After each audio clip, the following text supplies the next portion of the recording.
Shri Venkateswara gold తాకట్టులో ఉన్న మీ బంగారాన్ని విడిపించి కొనబడును.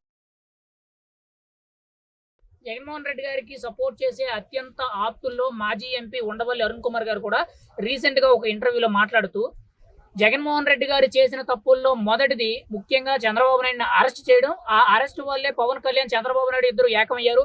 ఈ రోజు జగన్మోహన్ రెడ్డి గారికి ఓటమికి పతనమైందని చెప్పి ఆయన చాలా ఓపెన్ గా చెప్పడం జరిగింది. అది ఎంతవరకు వాస్తవం? ఇప్పుడు ఆ వాస్తవాన్ని జగన్మోహన్ రెడ్డి గారు తెలుసుకోగలుగుతున్నారా లేదా? మీ అభిప్రాయం ఏంటి? జగన్మోహన్ రెడ్డి కక్ష సాధింపులు చేయటానికి ప్రయత్నం చేస్తాడు తప్ప నిజాలు తెలుసుకొని పశ్చాత్తాపడే మనస్తత్వం అతనికి కాదు. అతనిది ఒక క్రూయల్ మెంటాలిటీ. ఒక వ్యక్తిని హింసించి దాంట్లో ఆనందం పొందటంలో అతను ఆనందం పొందుతాడు తప్ప ఎట్టి పరిస్థితుల్లో అతను పశ్చాత్తాపడే మనిషి అయితే మాత్రం కాదు.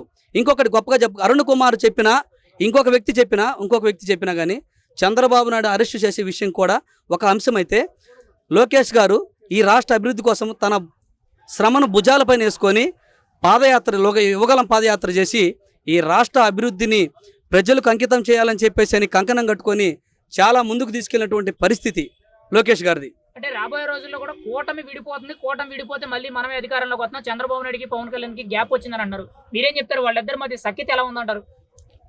ఒక తల్లిదండ్రుల మధ్య బిడ్డ ఎలా ఉంటాడో కూటమి ప్రభుత్వంలో మన పవన్ అన్న కూడా అలానే ఉంటాడు.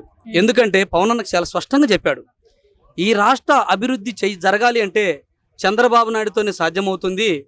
నేను ఎప్పుడు కూడా చంద్రబాబు నాయుడుకు అండగా ఉంటానని చెప్పేసి అన్నాడు తప్ప ఎప్పుడు కూడా మన పవన్ అన్న తప్పు మాట్లాడినటువంటి పరిస్థితి లేదు.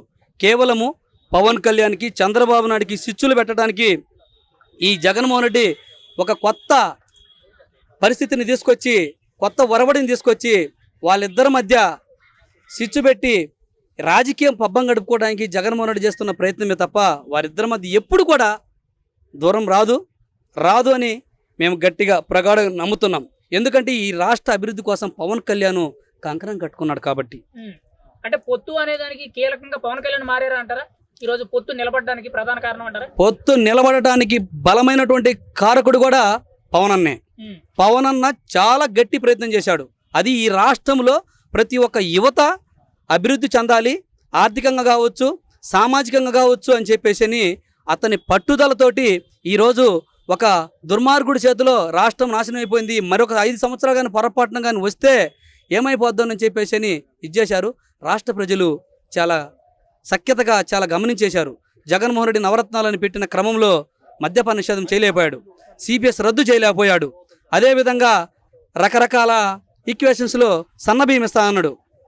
ఒక కోడాలి నానిని, ఆ తర్వాత మా రోజాని, పేరుని నానిని, ఇలాంటి కొంతమంది అనిల్ కుమార్ యాదవ్ని ఇలాంటి వ్యక్తుల్ని తయారు చేసి చంద్రబాబు నాయుడిని తిట్టే క్రమంలోనే పెట్టుకున్నాడు తప్ప రాష్ట్ర అభివృద్ధి కోసం వీళ్ళు ఎలాంటి ప్రయత్నం చేస్తారని కూడా ఏ రోజు కూడా జరిగినటువంటి సందర్భం కాదు. మీరు గమనించినో లేదో ఒకసారి ఒక చిన్న పాయింట్ చెబుతున్నానండి. పోలవరాన్ని నేను 2020కి పూర్తి చేస్తానని చెప్పి అసెంబ్లీలో మాట్లాడినటువంటి జగన్మోహన్ రెడ్డి కావచ్చు, అతని అనుచరులు మాట్లాడిన వ్యంగ్యంగా మాట్లాడి చంద్రబాబు నాయుడు అంత హేళన చేశారు. చూశాను. రాష్ట్రంలో ఉన్నటువంటి సంపదైనటువంటి ప్రజావేదిక, అది గవర్నమెంట్కు సంబంధించినటువంటి ఒక స్థలము, వేదిక. అలాంటి వేదికను నువ్వు కూల్చావంటే నువ్వు ఎలాంటి దుర్మార్గుడివో ఆ రోజే ప్రజలు నిన్ను గుర్తించారు. ఓహో, ఈ దుర్మార్గుడికి అభివృద్ధి అంటే నచ్చదు, వీడికి ఈ రోజు నుంచే గుణపాఠం చెప్పాలని ఆ రోజు నుంచే ప్రజలు గుణపాఠం తీసుకుని పెట్టుకున్నారు. ఆడికి చరమగీతం పాడారు. ఇప్పుడు తాజాగా చూసుకుంటే రీసెంట్ గా అనంతపురం ఎమ్మెల్యే దగ్గుపాటి వెంకటేశ్వర ప్రసాద్ గారు ఎవరైతే ఉన్నారో ఆయన జూనియర్ ఎన్టీఆర్ గారి గురించి కొన్ని ఫోన్ కాల్లో తప్పుగా మాట్లాడడం జరిగింది. అది అందరికీ ఓపెన్ గా తెలిసిన విషయం. అయితే ఇక్కడ వైఎస్ఆర్సీపీ నాయకులందరూ కూడా జూనియర్ ఎన్టీఆర్ని కావాలని తొక్కుతున్నారు, జూనియర్ ఎన్టీఆర్ని ఎదగకుండా చేస్తున్నారు, పార్టీకి సొంతం జూనియర్ ఎన్టీఆర్ అని చెప్పి మాట్లాడుతున్నారు. అసలు ఏం జరుగుతుంది? జూనియర్ ఎన్టీఆర్ గారు అధికారంలో అంటే పార్టీలోకి వచ్చే అవకాశం ఉందంటారా? మా జూనియర్ ఎన్టీఆర్ అనే వ్యక్తి తెలుగుదేశం పార్టీ కుటుంబ సభ్యుడు. వారి మామ చంద్రబాబు నాయుడు గారు, వాళ్ళ బావ లోకేష్, వాళ్ళ బాబాయ్ మన బాలయ్య బాబు, వీళ్ళందరూ కూడా వాళ్ళ కుటుంబ సభ్యులే. వాళ్ళందరూ కూడా ఎప్పుడు కూడా మన జూనియర్ ఎన్టీఆర్ గురించి తప్పుగా మాట్లాడిన సందర్భం లేదు. వాళ్ళందరూ కూడా చాలా సఖ్యతగా ఉన్నారు.